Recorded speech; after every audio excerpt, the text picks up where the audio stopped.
नमस्कार साथियों, स्वागत है आप सभी का हमारे YouTube चैनल आस्था और भक्ति में। उम्मीद है सभी स्वस्थ होंगे।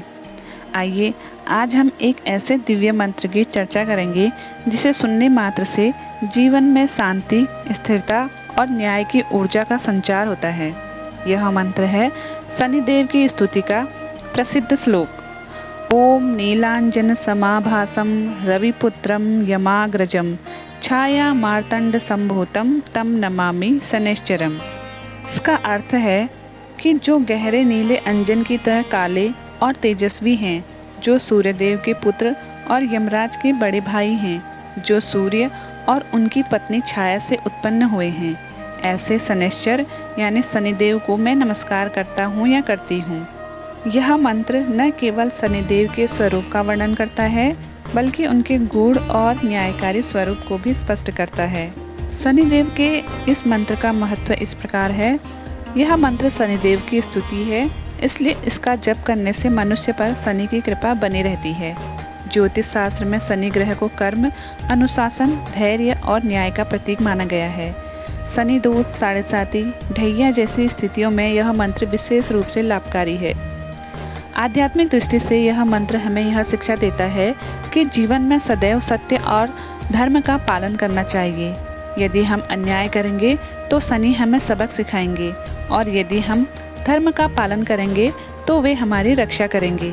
आइए अब हम इसके जप की विधि और नियम जानते हैं। यह मंत्र जप करने का श्रेष्ठ दिन शनिवार है। प्रातः स्नान करके काले वस्त्र पहने, शनिदेव की प्रतिमा या चित्र के सामने तिल के तेल का दीपक जलाएं। नीले या काले फूल, तिल, उड़द, लोहा या तेल अर्पित करें। इस मंत्र का जाप 108 बार करें।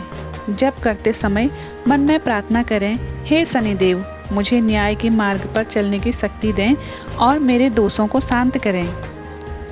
शनिदेव का यह मंत्र हमें यह याद दिलाता है कि संसार में कोई भी कर्म व्यर्थ नहीं जाता। हर अच्छे बुरे कर्म का फल अवश्य मिलता है। शनिदेव उस न्याय के प्रतीक हैं।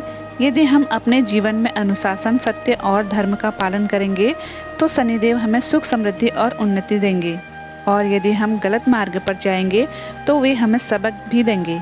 इसलिए इस मंत्र का नियमित जाप केवल शनि दोष शांति के लिए ही नहीं बल्कि अपने जीवन को न्याय और धर्ममय बनाने के लिए भी करना चाहिए। आइए अब हम इस मंत्र का 108 बार जाप करते हैं। ओम नीलांजन समाभासम रविपुत्रम यमाग्रजम छाया मार्तंड संभूतम तम नमामि शनैश्चरम। ओम नीलांजन समाभासम रविपुत्रम यमाग्रजम छाया मार्तंड संभूतम तम नमामि शनैश्चरम। ओम नीलांजन समाभासम रविपुत्रम यमाग्रजम छाया मार्तंड संभूतम तम नमामि शनैश्चरम। ओम नीलांजन समाभासम रविपुत्रम यमाग्रजम छाया मार्तंड संभूतम तम नमामि शनैश्चरम। ओम नीलांजन समाभासम रविपुत्रम यमाग्रजम छाया मार्तंड संभूतम तम नमामि शनैश्चरम। ओम नीलांजन समाभासम रविपुत्रम यमाग्रजम छाया मार्तंड संभूतम तम नमामि शनैश्चरम। ओम नीलांजन समाभासम रविपुत्रम यमाग्रजम छाया मार्तंड संभूतम तम नमामि शनैश्चरम। ओम नीलांजन समाभासम रविपुत्रम यमाग्रजम छाया मार्तंड संभूतम तम नमामि शनैश्चरम। ओम नीलांजन नीलाञ्जनसमाभासं रविपुत्रं यमाग्रजं छायामार्तण्डसम्भूतं तं नमामि शनैश्चरम्। ॐ नीलाञ्जनसमाभासं रविपुत्रं यमाग्रजं छायामार्तण्डसम्भूतं तं नमामि शनैश्चरम्। ॐ नीलाञ्जनसमाभासं रविपुत्रं यमाग्रजं छायामार्तण्डसम्भूतं तं नमामि शनैश्चरम्। ॐ नीलाञ्जनसमाभासं रविपुत्रं यमाग्रजं छायामार्तण्डसम्भूतं तं नमामि शनैश्चरम्। ॐ नीलाञ्जनसमाभासं रविपुत्रं यमाग्रजं छायामार्तण्डसम्भूतं तं नमामि शनैश्चरम्। ॐ नीलाञ्जनसमाभासं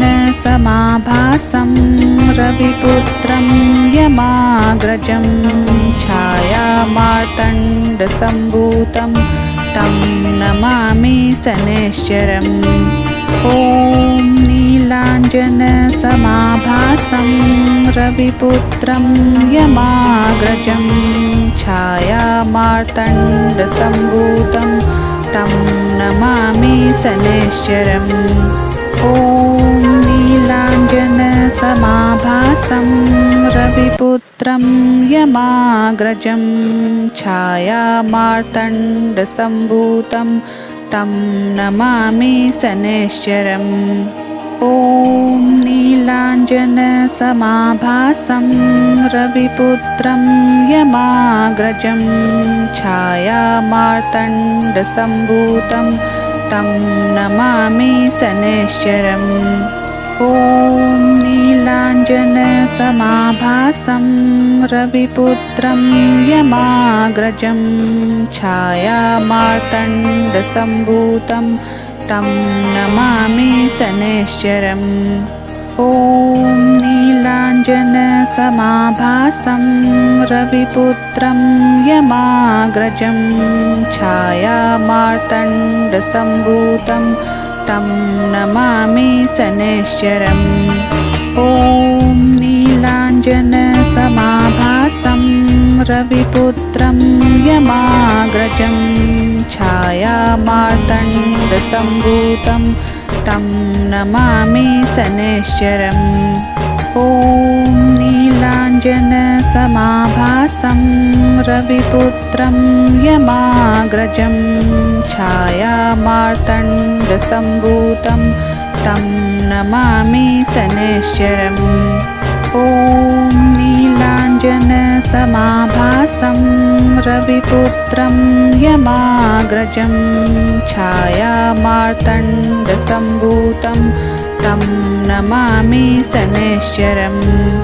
ॐ नीलाञ्जनसमाभासं रविपुत्रं यमाग्रजं छायामार्तण्डसम्भूतं तं नमामि शनैश्चरम्।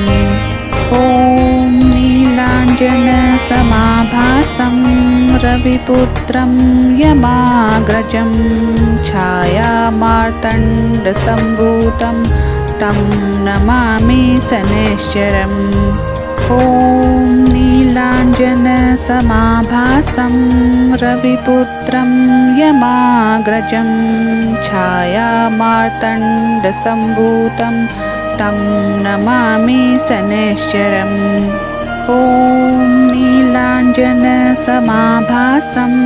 रविपुत्रं यमाग्रजं छायामार्तण्डसम्भूतं तं नमामि शनैश्चरम्। ॐ नीलाञ्जनसमाभासं रविपुत्रं यमाग्रजं छायामार्तण्डसम्भूतं तं नमामि शनैश्चरम्। ॐ नीलाञ्जनसमाभासं रविपुत्रं यमाग्रजं छायामार्तण्डसम्भूतं तं नमामि शनैश्चरम्। ॐ नीलाञ्जनसमाभासं रविपुत्रं यमाग्रजं छायामार्तण्डसम्भूतं तं नमामि शनैश्चरम्। ॐ नीलाञ्जनसमाभासं रविपुत्रं यमाग्रजं छायामार्तण्डसम्भूतं तं नमामि शनैश्चरम्। ॐ नीलाञ्जनसमाभासं रविपुत्रं यमाग्रजं छायामार्तण्डसम्भूतं तं नमामि शनैश्चरम्। ॐ नीलाञ्जनसमाभासं रविपुत्रं यमाग्रजं छायामार्तण्डसम्भूतं तं नमामि शनैश्चरम्। ॐ नीलाञ्जनसमाभासं रविपुत्रं यमाग्रजं छायामार्तण्डसम्भूतं तं नमामि शनैश्चरम्। ॐ नीलाञ्जनसमाभासं रविपुत्रं यमाग्रजं छायामार्तण्डसम्भूतं तं नमामि शनैश्चरम्। ॐ नीलाञ्जनसमाभासं रविपुत्रं यमाग्रजं छायामार्तण्डसम्भूतं तं नमामि शनैश्चरम्। ॐ नीलाञ्जनसमाभासं रविपुत्रं यमाग्रजं छायामार्तण्डसम्भूतं तं नमामि शनैश्चरम्। ॐ नीलाञ्जनसमाभासं रविपुत्रं यमाग्रजं छायामार्तण्डसम्भूतं तं नमामि शनैश्चरम्। ॐ नीलाञ्जनसमाभासं रविपुत्रं यमाग्रजं छायामार्तण्डसम्भूतं तं नमामि शनैश्चरम्। ॐ नीलाञ्जनसमाभासं रविपुत्रं यमाग्रजं छायामार्तण्डसम्भूतं तं नमामि शनैश्चरम्। ॐ नीलाञ्जनसमाभासं रविपुत्रं यमाग्रजं छायामार्तण्डसम्भूतं तं नमामि शनैश्चरम्। ॐ नीलाञ्जनसमाभासं रविपुत्रं यमाग्रजं छायामार्तण्डसम्भूतं तं नमामि शनैश्चरम्। ॐ नीलाञ्जनसमाभासं रविपुत्रं यमाग्रजं छायामार्तण्डसम्भूतं तं नमामि शनैश्चरम्। ॐ नीलाञ्जनसमाभासं रविपुत्रं यमाग्रजं छायामार्तण्डसम्भूतं तं नमामि शनैश्चरम्। ॐ नीलाञ्जनसमाभासं रविपुत्रं यमाग्रजं छायामार्तण्डसम्भूतं तं नमामि शनैश्चरम्। ॐ नीलाञ्जनसमाभासं रविपुत्रं यमाग्रजं छायामार्तण्डसम्भूतं तं नमामि। ॐ नीलाञ्जनसमाभासं रविपुत्रं यमाग्रजं छायामार्तण्डसम्भूतं तं नमामि। ॐ नीलाञ्जनसमाभासं रविपुत्रं यमाग्रजं छायामार्तण्डसम्भूतं तं नमामि। ॐ नीलाञ्जनसमाभासं रविपुत्रं यमाग्रजं छायामार्तण्डसम्भूतं तं नमामि। ॐ नीलाञ्जनसमाभासं रविपुत्रं यमाग्रजं छायामार्तण्डसम्भूतं तं नमामि। ॐ नीलाञ्जनसमाभासं रविपुत्रं यमाग्रजं छायामार्तण्डसम्भूतं तं नमामि। ॐ नीलाञ्जनसमाभासं रविपुत्रं यमाग्रजं छायामार्तण्डसम्भूतं तं नमामि। ॐ नीलाञ्जनसमाभासं रविपुत्रं यमाग्रजं छायामार्तण्डसम्भूतं तं नमामि। ॐ नीलाञ्जनसमाभासं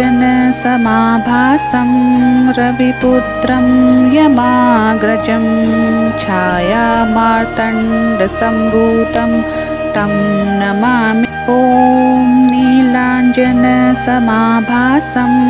रविपुत्रं यमाग्रजं छायामार्तण्डसम्भूतं तं नमामि। ॐ नीलाञ्जनसमाभासं रविपुत्रं यमाग्रजं छायामार्तण्डसम्भूतं तं नमामि। ॐ नीलाञ्जनसमाभासं रविपुत्रं यमाग्रजं छायामार्तण्डसम्भूतं तं नमामि। ॐ नीलाञ्जनसमाभासं रविपुत्रं यमाग्रजं छायामार्तण्डसम्भूतं तं नमामि। ॐ नीलाञ्जनसमाभासं रविपुत्रं यमाग्रजं छायामार्तण्डसम्भूतं तं नमामि। ॐ नीलाञ्जनसमाभासं रविपुत्रं यमाग्रजं छायामार्तण्डसम्भूतं तं नमामि। ॐ नीलाञ्जनसमाभासं रविपुत्रं यमाग्रजं छायामार्तण्डसम्भूतं तं नमामि। ॐ नीलाञ्जनसमाभासं रविपुत्रं यमाग्रजं छायामार्तण्डसम्भूतं तं नमामि। ॐ नीलाञ्जनसमाभासं रविपुत्रं यमाग्रजं छायामार्तण्डसम्भूतं तं नमामि। ॐ नीलाञ्जनसमाभासं रविपुत्रं यमाग्रजं छायामार्तण्डसम्भूतं तं नमामि। ॐ नीलाञ्जनसमाभासं रविपुत्रं यमाग्रजं छायामार्तण्डसम्भूतं तं नमामि। ॐ नीलाञ्जनसमाभासं रविपुत्रं यमाग्रजं छायामार्तण्डसम्भूतं तं नमामि। ॐ नीलाञ्जनसमाभासं रविपुत्रं यमाग्रजं छायामार्तण्डसम्भूतं तं नमामि। ॐ नीलाञ्जनसमाभासं रविपुत्रं यमाग्रजं छायामार्तण्डसम्भूतं तं नमामि। ॐ नीलाञ्जनसमाभासं रविपुत्रं यमाग्रजं छायामार्तण्डसम्भूतं तं नमामि। ॐ नीलाञ्जनसमाभासं रविपुत्रं यमाग्रजं छायामार्तण्डसम्भूतं तं नमामि। ॐ नीला नीलाञ्जनसमाभासं रविपुत्रं यमाग्रजं छायामार्तण्डसम्भूतं तं नमामि। ॐ नीलाञ्जनसमाभासं रविपुत्रं यमाग्रजं छायामार्तण्डसम्भूतं तं नमामि। ॐ नीलाञ्जनसमाभासं रविपुत्रं यमाग्रजं छायामार्तण्डसम्भूतं तं नमामि। ॐ नीलाञ्जनसमाभासं रविपुत्रं यमाग्रजं छायामार्तण्डसम्भूतं तं नमामि। ॐ नीलाञ्जनसमाभासं रविपुत्रं यमाग्रजं छायामार्तण्डसम्भूतं तं नमामि। ॐ नीलाञ्जनसमाभासं रविपुत्रं यमाग्रजं छायामार्तण्डसम्भूतं तं नमामि। ॐ नीलाञ्जनसमाभासं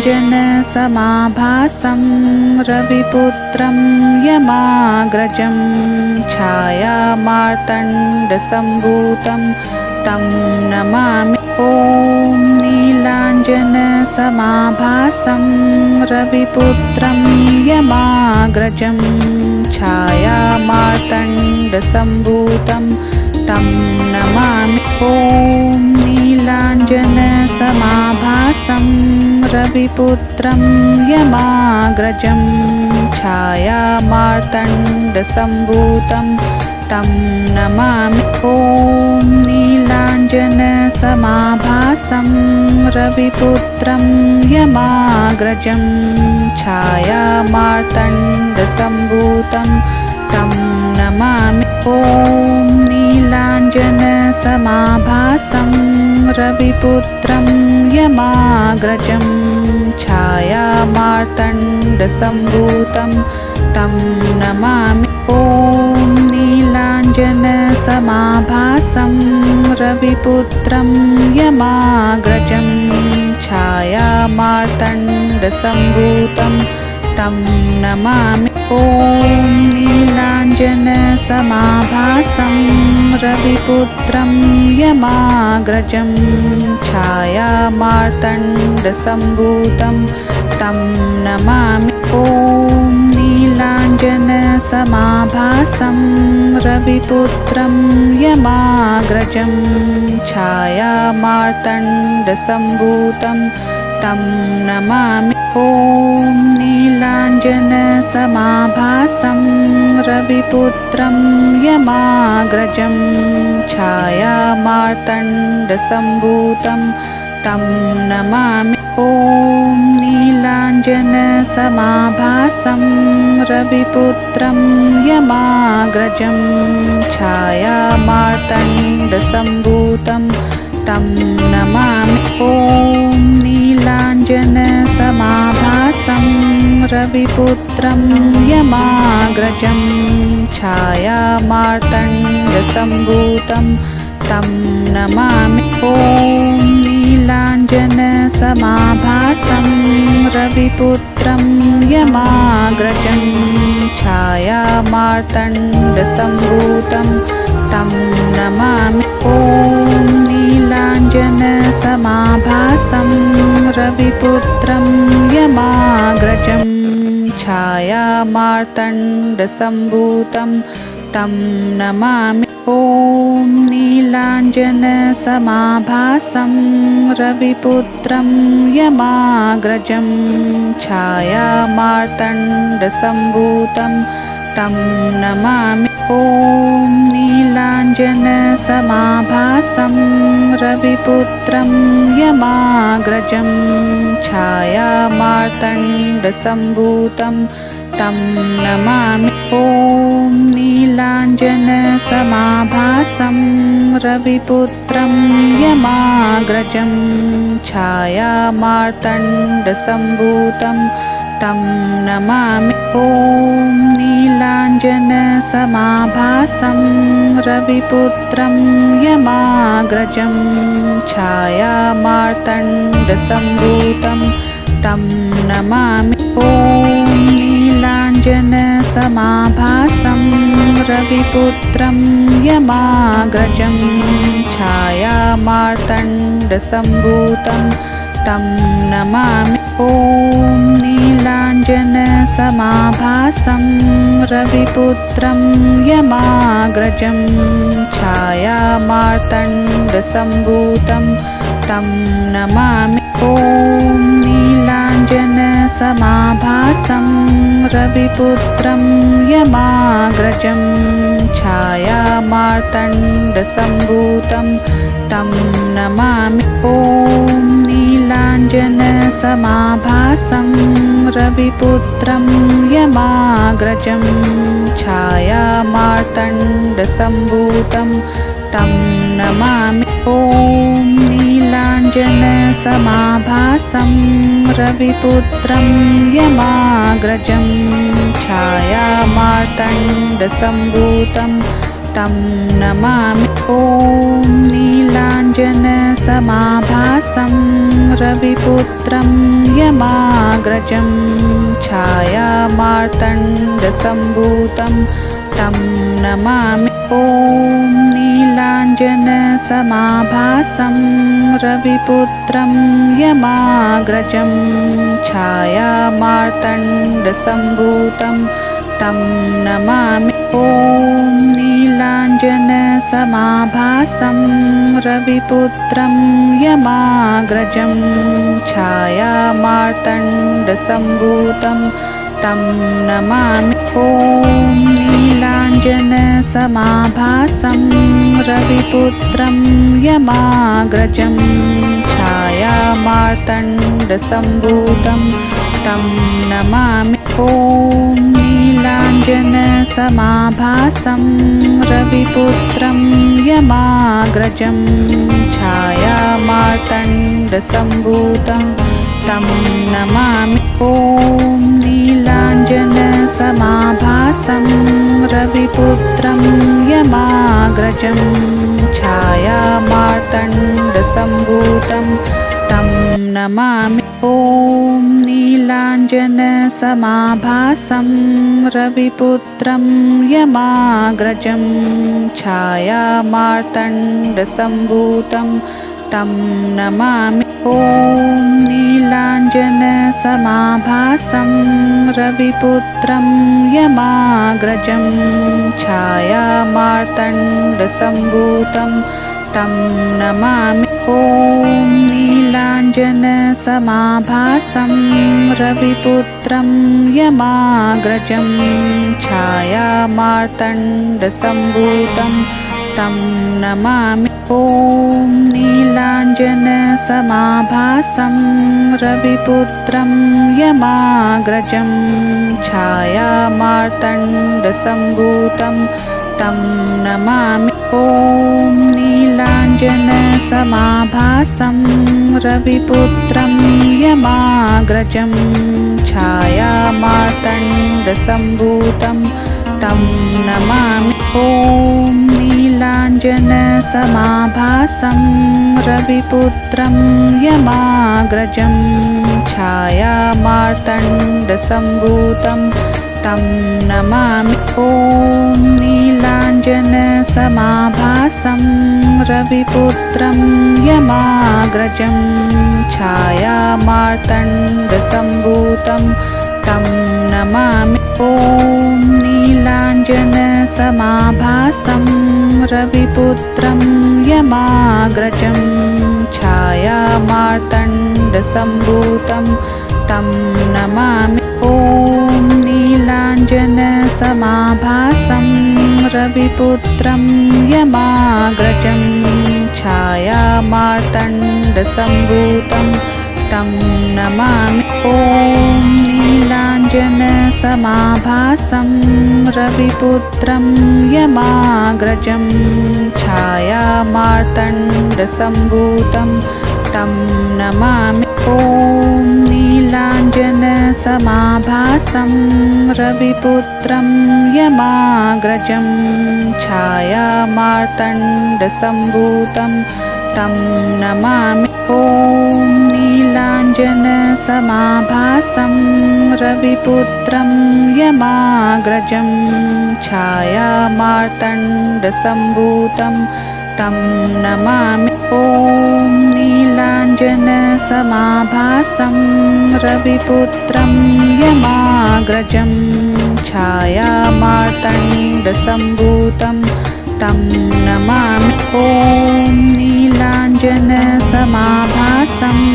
रविपुत्रं यमाग्रजं छायामार्तण्डसम्भूतं तं नमामि। ॐ नीलाञ्जनसमाभासं रविपुत्रं यमाग्रजं छायामार्तण्डसम्भूतं तं नमामि। ॐ नीलाञ्जनसमाभासं रविपुत्रं यमाग्रजं छायामार्तण्डसम्भूतं तं नमामि। ॐ नीलाञ्जनसमाभासं रविपुत्रं यमाग्रजं छायामार्तण्डसम्भूतं तं नमामि। ॐ नीलाञ्जनसमाभासं रविपुत्रं यमाग्रजं छायामार्तण्डसम्भूतं तं नमामि। ॐ नीलाञ्जनसमाभासं रविपुत्रं यमाग्रजं छायामार्तण्डसम्भूतं तं नमामि। ॐ नीलाञ्जनसमाभासं रविपुत्रं यमाग्रजं छायामार्तण्डसम्भूतं तं नमामि। ॐ नीलाञ्जनसमाभासं रविपुत्रं यमाग्रजं छायामार्तण्डसम्भूतं तं नमामि। ॐ नीलाञ्जनसमाभासं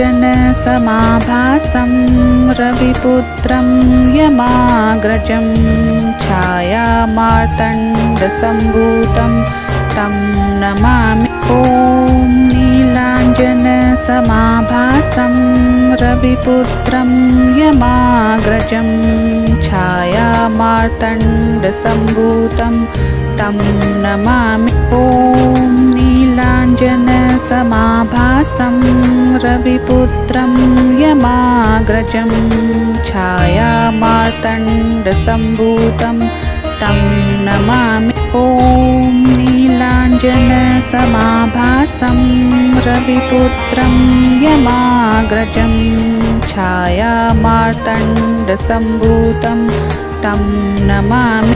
ॐ नीलाञ्जनसमाभासं रविपुत्रं यमाग्रजं छायामार्तण्डसम्भूतं तं नमामि। ॐ नीलाञ्जनसमाभासं रविपुत्रं यमाग्रजं छायामार्तण्डसम्भूतं तं नमामि। ॐ नीलाञ्जनसमाभासं रविपुत्रं यमाग्रजं छायामार्तण्डसम्भूतं तं नमामि। ॐ नीलाञ्जनसमाभासं रविपुत्रं यमाग्रजं छायामार्तण्डसम्भूतं तं नमामि। ॐ नीलाञ्जनसमाभासं रविपुत्रं यमाग्रजं छायामार्तण्डसम्भूतं तं नमामि। ॐ नीलाञ्जनसमाभासं रविपुत्रं यमाग्रजं छायामार्तण्डसम्भूतं तं नमामि। ॐ नीलाञ्जनसमाभासं रविपुत्रं यमाग्रजं छायामार्तण्डसम्भूतं तं नमामि। ॐ नीलाञ्जनसमाभासं रविपुत्रं यमाग्रजं छायामार्तण्डसम्भूतं तं नमामि। ॐ नीलाञ्जनसमाभासं रविपुत्रं यमाग्रजं छायामार्तण्डसम्भूतं तं नमामि। ॐ नीलाञ्जनसमाभासं रविपुत्रं यमाग्रजं छायामार्तण्डसम्भूतं तं नमामि। ॐ नीलाञ्जनसमाभासं रविपुत्रं यमाग्रजं छायामार्तण्डसम्भूतं तं नमामि। ॐ नीलाञ्जनसमाभासं रविपुत्रं यमाग्रजं छायामार्तण्डसम्भूतं तं नमामि। ॐ नीलाञ्जनसमाभासं रविपुत्रं यमाग्रजं छायामार्तण्डसम्भूतं तं नमामि। ॐ नीलाञ्जनसमाभासं रविपुत्रं यमाग्रजं छायामार्तण्डसम्भूतं तं नमामि। ॐ नीलाञ्जनसमाभासं रविपुत्रं यमाग्रजं छायामार्तण्डसम्भूतं तं नमामि। ॐ नीलाञ्जनसमाभासं रविपुत्रं यमाग्रजं छायामार्तण्डसम्भूतं तं नमामि। ॐ नीलाञ्जनसमाभासं रविपुत्रं यमाग्रजं छायामार्तण्डसम्भूतं तं नमामि। ॐ नीलाञ्जनसमाभासं रविपुत्रं यमाग्रजं छायामार्तण्डसम्भूतं तं नमामि। ॐ नीलाञ्जनसमाभासं रविपुत्रं यमाग्रजं छायामार्तण्डसम्भूतं तं नमामि। ॐ नीलाञ्जनसमाभासं रविपुत्रं यमाग्रजं छायामार्तण्डसम्भूतं तं नमामि। ॐ नीलाञ्जनसमाभासं रविपुत्रं यमाग्रजं छायामार्तण्डसम्भूतं तं नमामि। ॐ नीलाञ्जनसमाभासं रविपुत्रं यमाग्रजं छायामार्तण्डसम्भूतं तं नमामि। ॐ नीलाञ्जनसमाभासं रविपुत्रं यमाग्रजं छायामार्तण्डसम्भूतं तं नमामि। ॐ नीलाञ्जनसमाभासं रविपुत्रं यमाग्रजं छायामार्तण्डसम्भूतं तं नमामि। ॐ नीलाञ्जनसमाभासं रविपुत्रं यमाग्रजं छायामार्तण्डसम्भूतं तं नमामि। ॐ नीलाञ्जनसमाभासं रविपुत्रं यमाग्रजं छायामार्तण्डसम्भूतं तं नमामि। ॐ नीलाञ्जनसमाभासं रविपुत्रं यमाग्रजं छायामार्तण्डसम्भूतं तं नमामि। ॐ नीलाञ्जनसमाभासं रविपुत्रं यमाग्रजं छायामार्तण्डसम्भूतं तं नमामि। ॐ नीलाञ्जनसमाभासं रविपुत्रं यमाग्रजं छायामार्तण्डसम्भूतं तं नमामि। ॐ नीलाञ्जनसमाभासं समाभासं रविपुत्रं यमाग्रजं छायामार्तण्डसम्भूतं तं नमामि। ॐ नीलाञ्जनसमाभासं रविपुत्रं यमाग्रजं छायामार्तण्डसम्भूतं तं नमामि। ॐ नीलाञ्जनसमाभासं रविपुत्रं यमाग्रजं छायामार्तण्डसम्भूतं तं नमामि। ॐ नीलाञ्जनसमाभासं रविपुत्रं यमाग्रजं छायामार्तण्डसम्भूतं तं नमामि। ॐ नीलाञ्जनसमाभासं रविपुत्रं यमाग्रजं छायामार्तण्डसम्भूतं तं नमामि। ॐ नीलाञ्जनसमाभासं रविपुत्रं यमाग्रजं छायामार्तण्डसम्भूतं तं नमामि। ॐ नीलाञ्जनसमाभासं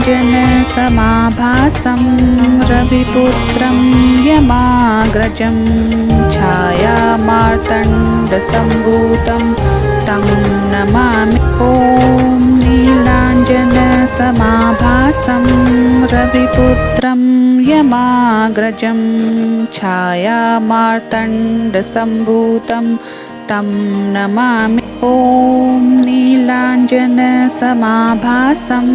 रविपुत्रं यमाग्रजं छायामार्तण्डसम्भूतं तं नमामि। ॐ नीलाञ्जनसमाभासं रविपुत्रं यमाग्रजं छायामार्तण्डसम्भूतं तं नमामि। ॐ नीलाञ्जनसमाभासं रविपुत्रं यमाग्रजं छायामार्तण्डसम्भूतं तं नमामि। ॐ नीलाञ्जनसमाभासं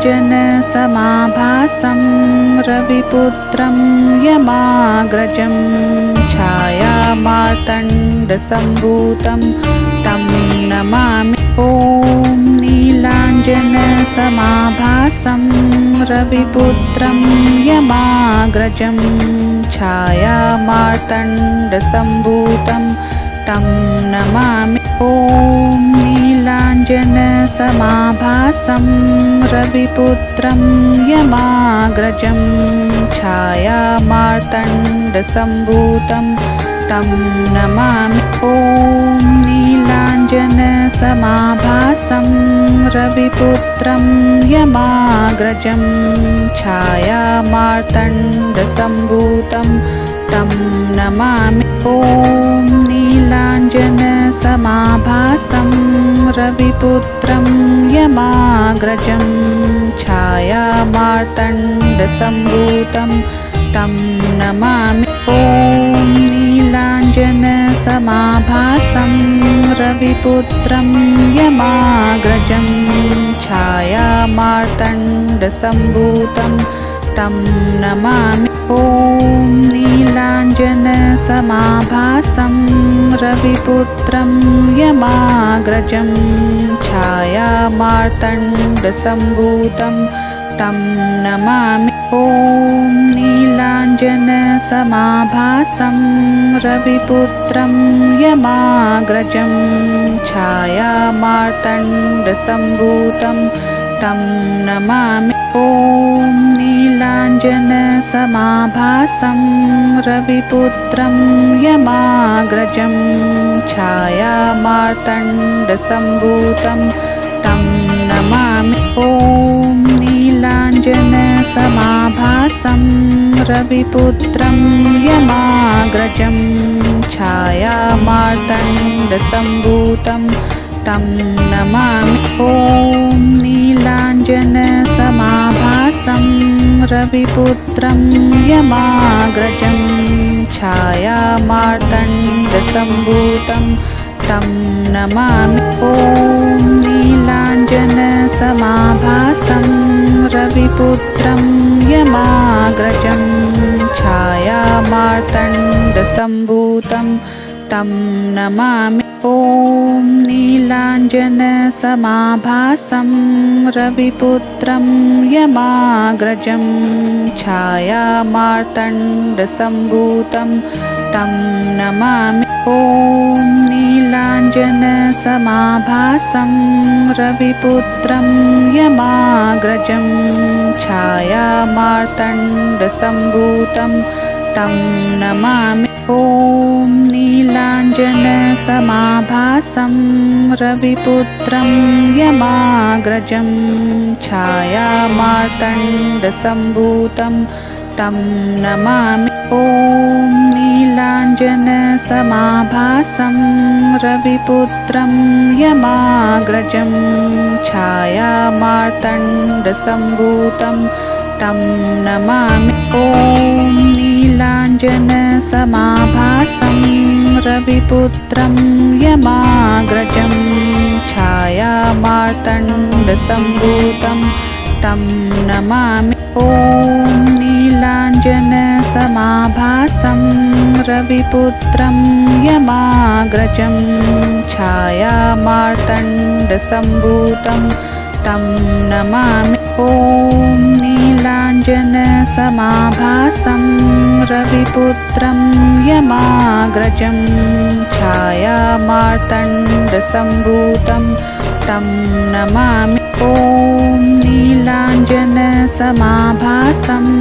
रविपुत्रं यमाग्रजं छायामार्तण्डसम्भूतं तं नमामि। ॐ नीलाञ्जनसमाभासं रविपुत्रं यमाग्रजं छायामार्तण्डसम्भूतं तं नमामि। ॐ नीलाञ्जनसमाभासं रविपुत्रं यमाग्रजं छायामार्तण्डसम्भूतं तं नमामि। ॐ नीलाञ्जनसमाभासं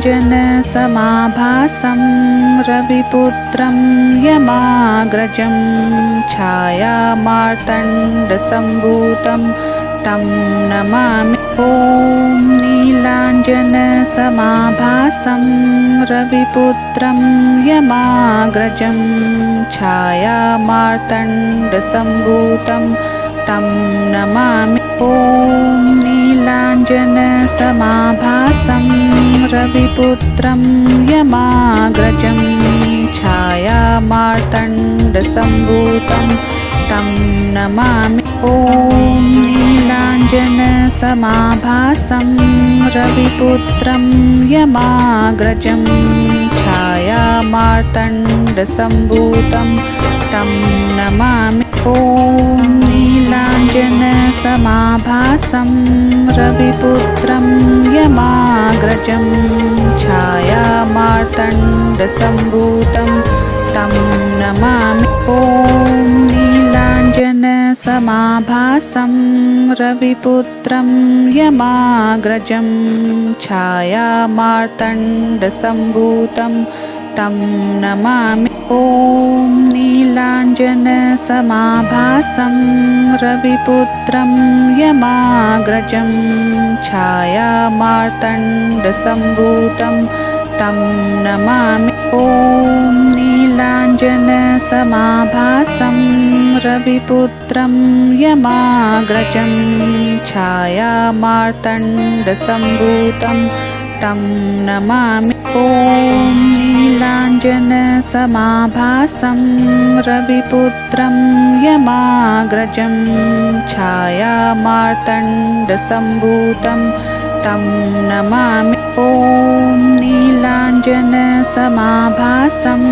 रविपुत्रं यमाग्रजं छायामार्तण्डसम्भूतं तं नमामि। ॐ नीलाञ्जनसमाभासं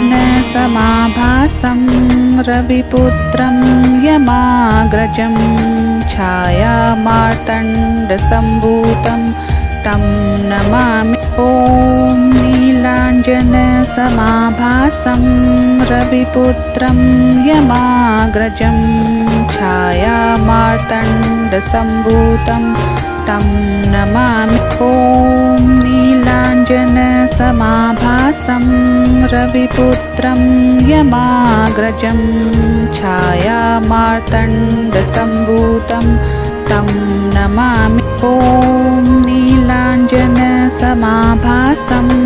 रविपुत्रं यमाग्रजं छायामार्तण्डसम्भूतं तं नमामि। ॐ नीलाञ्जनसमाभासं रविपुत्रं यमाग्रजं छायामार्तण्डसम्भूतं तं नमामि। ॐ नीलाञ्जनसमाभासं रविपुत्रं यमाग्रजं छायामार्तण्डसम्भूतं तं नमामि। ॐ नीलाञ्जनसमाभासं रविपुत्रं यमाग्रजं छायामार्तण्डसम्भूतं तं नमामि। ॐ नीलाञ्जनसमाभासं रविपुत्रं यमाग्रजं छायामार्तण्डसम्भूतं तं नमामि। ॐ नीलाञ्जनसमाभासं रविपुत्रं यमाग्रजं छायामार्तण्डसम्भूतं तं नमामि। ॐ नीलाञ्जनसमाभासं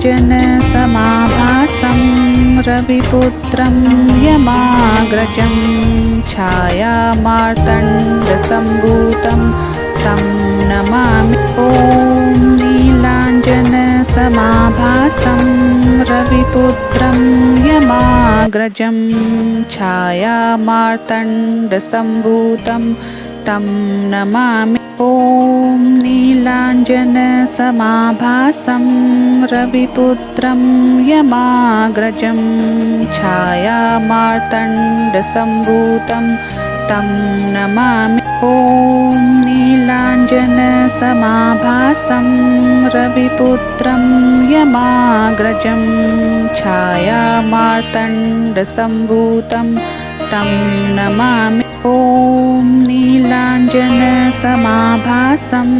रविपुत्रं यमाग्रजं छायामार्तण्डसम्भूतं तं नमामि। ॐ नीलाञ्जनसमाभासं रविपुत्रं यमाग्रजं छायामार्तण्डसम्भूतं तं नमामि। ॐ नीलाञ्जनसमाभासं रविपुत्रं यमाग्रजं छायामार्तण्डसम्भूतं तं नमामि। ॐ नीलाञ्जनसमाभासं रविपुत्रं यमाग्रजं छायामार्तण्डसम्भूतं तं नमामि। ॐ नीलाञ्जनसमाभासं रविपुत्रं यमाग्रजं छायामार्तण्डसम्भूतं तं नमामि। ॐ नीलाञ्जनसमाभासं रविपुत्रं यमाग्रजं छायामार्तण्डसम्भूतं तं नमामि। ॐ नीलाञ्जनसमाभासं रविपुत्रं यमाग्रजं छायामार्तण्डसम्भूतं तं नमामि। ॐ नीलाञ्जनसमाभासं रविपुत्रं यमाग्रजं छायामार्तण्डसम्भूतं तं नमामि। ॐ नीलाञ्जनसमाभासं रविपुत्रं यमाग्रजं छायामार्तण्डसम्भूतं तं नमामि। ॐ नीलाञ्जनसमाभासं रविपुत्रं यमाग्रजं छायामार्तण्डसम्भूतं तं नमामि। ॐ नीलाञ्जनसमाभासं रविपुत्रं यमाग्रजं छायामार्तण्डसम्भूतं तं नमामि। ॐ नीलाञ्जनसमाभासं नीलाञ्जनसमाभासं रविपुत्रं यमाग्रजं छायामार्तण्डसम्भूतं तं नमामि। ॐ नीलाञ्जनसमाभासं रविपुत्रं यमाग्रजं छायामार्तण्डसम्भूतं तं नमामि। ॐ नीलाञ्जनसमाभासं रविपुत्रं यमाग्रजं छायामार्तण्डसम्भूतं तं नमामि। ॐ नीलाञ्जनसमाभासं रविपुत्रं यमाग्रजं छायामार्तण्डसम्भूतं तं नमामि। ॐ नीलाञ्जनसमाभासं रविपुत्रं यमाग्रजं छायामार्तण्डसम्भूतं तं नमामि। ॐ नीलाञ्जनसमाभासं रविपुत्रं यमाग्रजं छायामार्तण्डसम्भूतं तं नमामि। ॐ नीलाञ्जनसमाभासं रविपुत्रं यमाग्रजं छायामार्तण्डसम्भूतं तं नमामि। ॐ नीलाञ्जनसमाभासं रविपुत्रं यमाग्रजं छायामार्तण्डसम्भूतं तं नमामि। ॐ नीलाञ्जनसमाभासं रविपुत्रं यमाग्रजं छायामार्तण्डसम्भूतं तं नमामि। ॐ नीलाञ्जनसमाभासं रविपुत्रं यमाग्रजं छायामार्तण्डसम्भूतं तं नमामि। ॐ नीलाञ्जनसमाभासं रविपुत्रं यमाग्रजं छायामार्तण्डसम्भूतं तं नमामि। ॐ नीलाञ्जनसमाभासं रविपुत्रं यमाग्रजं छायामार्तण्डसम्भूतं तं नमामि। ॐ नीलाञ्जनसमाभासं रविपुत्रं यमाग्रजं छायामार्तण्डसम्भूतं तं नमामि। ॐ नीलाञ्जनसमाभासं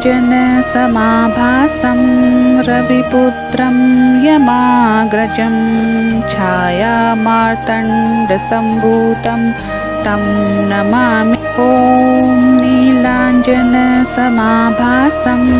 रविपुत्रं यमाग्रजं छायामार्तण्डसम्भूतं तं नमामि। ॐ नीलाञ्जनसमाभासं रविपुत्रं यमाग्रजं छायामार्तण्डसम्भूतं तं नमामि। ॐ नीलाञ्जनसमाभासं रविपुत्रं यमाग्रजं छायामार्तण्डसम्भूतं तं नमामि। ॐ नीलाञ्जनसमाभासं रविपुत्रं यमाग्रजं छायामार्तण्डसम्भूतं तं नमामि। ॐ नीलाञ्जनसमाभासं रविपुत्रं यमाग्रजं छायामार्तण्डसम्भूतं तं नमामि। ॐ नीलाञ्जनसमाभासं रविपुत्रं यमाग्रजं छायामार्तण्डसम्भूतं तं नमामि। ॐ नीलाञ्जनसमाभासं रविपुत्रं यमाग्रजं छायामार्तण्डसम्भूतं तं नमामि। ॐ नीलाञ्जनसमाभासं रविपुत्रं यमाग्रजं छायामार्तण्डसम्भूतं तं नमामि। ॐ नीलाञ्जनसमाभासं रविपुत्रं यमाग्रजं छायामार्तण्डसम्भूतं तं नमामि। ॐ नीलाञ्जनसमाभासं रविपुत्रं यमाग्रजं छायामार्तण्डसम्भूतं तं नमामि। ॐ नीलाञ्जनसमाभासं रविपुत्रं यमाग्रजं छायामार्तण्डसम्भूतं तं नमामि शनैश्चरम्।